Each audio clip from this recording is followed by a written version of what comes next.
If you're eating, enjoy your meal.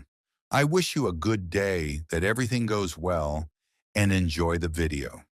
Get comfortable and pay attention to this story. Welcome to today's Explainer. We're going to dive right in today because we are unpacking the story of one of the most explosive, raw, and just intensely authentic icons in all of hip-hop history. We're talking about the life, the deep struggles, and the honestly unparalleled triumphs of Earl Simmons. Obviously, the man the whole world came to know and totally revere as DMX.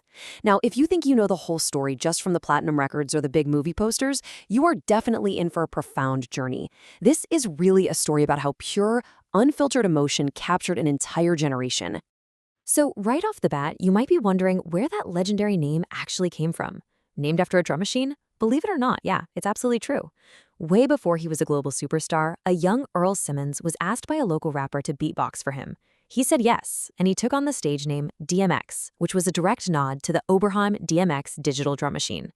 But, as his reputation out on the streets started to grow, those three little initials evolved. They transformed to mean something way deeper, much more personal, and honestly, a lot heavier: Dark Man X. And to really give you an immediate sense of his impact, I want you to focus on this number, 2. By the time 1998 wrapped up, DMX achieved something that literally no living artist in music history had ever done before. He dropped not one, but 2 studio albums that debuted at #1 on the Billboard 200, all within a single calendar year. I mean, it's an absolutely staggering achievement. But to truly wrap our heads around how he reached those unprecedented heights, we need to go back. We need to look at where the real pain behind that powerful voice actually came from. Section 1. From Earl to DMX, the Yonkers origins.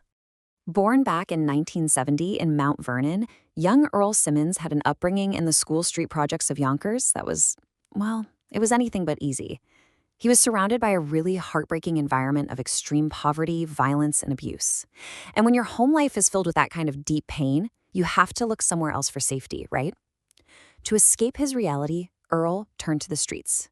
He had to find solace wherever he possibly could, and he actually found it in 2 very specific things. First, stray dogs, particularly pit bulls, which, as we know, would later become a massive part of his visual identity and his lyrical metaphors. And second, he found his refuge in music. These early experiences completely shaped his craft. By the time he was just 13 years old, he was already spitting rhymes using this highly unique word spelling style he called spellbound, all while beatboxing as DMX. But his teenage years and his early adulthood were just incredibly turbulent. He was trapped in this vicious cycle, running from the law, getting into street fights, serving time in juvenile centers, and eventually prisons. But there is a profound irony here. Inside those very cell blocks, he actually refined his craft. He developed that signature gravelly, aggressive bark and a poetic rhythm that literally sounded like nothing else in music. Realizing that street crime was just a total dead end, he made the ultimate choice. He dedicated 100% of his life to hip-hop. Section 2. Changing hip-hop forever, the 1998 takeover. So DMX's big break really started to brew when he crossed paths with Irv Gotti, who was a talent scout for Def Jam at the time, and he became a key part of the Ruff Ryders crew. Suddenly, this super aggressive, unmistakable voice was popping up on high-profile tracks alongside massive established stars like LL Cool J, Mace, and the Lox. But to understand why he was so revolutionary when he hit the scene, we really have to look at the state of mainstream hip-hop in the late 90s. Following the tragic, just devastating deaths of Tupac and the Notorious B.I.G., the whole genre had heavily pivoted toward flashy, highly polished pop rap. DMX, he was the complete antithesis of that shiny suit era. He brought back pure, unadulterated, grimy street energy. He wasn't wearing flashy clothes, he wore boots and carried this commanding, almost intimidating presence that resonated so deeply with the streets. So how did this takeover actually go down? Well, step 1, he drops his debut Def Jam single, Get At Me Dog, and it immediately blows up on the charts. It was just a massive disruption to the radio waves, which sets us up perfectly for step 2, the release of his debut album, It's Dark and Hell Is Hot, in May 1998, mostly produced by Dame Grease and Swizz Beatz, who of course gave us the iconic Ruff Ryders anthem. This record was a total masterpiece of dark themes mixed with these deep spiritual prayers. Step 3, it debuts at #1 on Billboard. DMX is an overnight sensation. And what's really fascinating here is that his intense delivery appealed to a massive cross-section of people. It resonated with rap fans, for sure, but also with punk and metal fan bases. It spread like wildfire. Plus, that very same year, he makes his cinematic debut alongside Nas in Hype Williams' cult classic film, Belly. But wait, he wasn't done with 1998. Before the year even ended, he dropped his second studio album, Flesh of My Flesh, Blood of My Blood. Now, the album cover itself was incredibly controversial, featuring DMX quite literally drenched in pig's blood. But that controversy didn't slow him down at all. In fact, it just fueled the fire. This album also debuted at #1, officially cementing that historic record we talked about at the very start of our explainer. Section 3, record-breaking rap royalty, an unprecedented run. Moving right into 1999, DMX kept that absolute dominance alive, tearing down arenas across the country on the legendary Hard Knock Life tour and dropping his third album, And Then There Was X.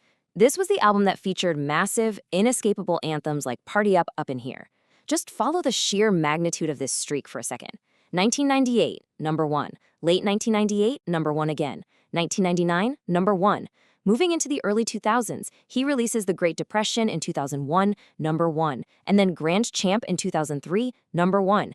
DMX became the only rap artist in history to have his first 5 consecutive studio albums premiere at the very top of the charts. 5 for 5. No one else had ever pulled that off. And his empire was rapidly expanding far beyond just the recording booth. Throughout that decade, he successfully transitioned into Hollywood. We see Belly in '98, and then a whole string of blockbuster action movies in the early 2000s, Romeo Must Die, Exit Wounds, and Cradle to the Grave. He even launched a reality TV show that detailed his daily struggles and his personal spiritual journey. I mean, he was everywhere. He was a bona fide pop culture phenomenon. Section 4, Battles, Faith, and Legacy, the duality of Darkman X. But behind all of that multi-platinum success, the mansions and the movie roles, DMX was fighting some severe, life-threatening personal demons. From addiction and mental health struggles to frequent legal troubles that were just constantly splashed across the headlines. He faced prison sentences, financial struggles, and some really brutal industry politics. But what made him so uniquely beloved was his total transparency about those flaws and his absolutely unyielding faith. According to those who saw him perform live, he would pause the music, literally fall to his knees, and deliver a passionate, tearful prayer to God. And this wasn't an act. In almost every single one of his concerts, surrounded by tens of thousands of hyped-up, screaming fans, he would stop the whole show, bare his soul, and pray. It's a stunning display of duality. He gave every ounce of his soul to his audience, holding absolutely nothing back. Tragically, the physical toll of his lifelong battles eventually caught up with him. On April 9, 2021, at just 50 years old, Earl Simmons passed away following a heart attack. The news sent absolute shockwaves across the globe. The entire international music community basically just stopped to mourn the loss of a true giant. It was a heartbreaking end for a man who had given so much of himself to the world. But his impact? It is permanently etched into the history books. Number 5. Today, DMX's legacy endures as the 5th best-selling male rap artist in history. Let that really sink in for a moment. The 5th best-selling in the entire history of the genre. He left behind a discography that didn't just top charts, it completely redefined what hardcore hip-hop could be, proving that deep vulnerability and raw, aggressive street energy could somehow exist in the exact same breath. Which leaves us here, reflecting on the eternal legacy of the Darkman X. From a troubled kid roaming the dangerous streets of Yonkers with stray dogs, to an international superstar who touched millions of lives with his raw, bleeding honesty. His life was the ultimate testament to pain, passion, and faith. And it really forces us to ask, in an industry that is so often obsessed with polishing away all of our flaws, how much did DMX's uncompromising, unapologetic spirit permanently alter the DNA of the artists we listen to today? That is the true power of Earl Simmons. Thank you so much for joining me for this explainer, and keep questioning the history behind the music.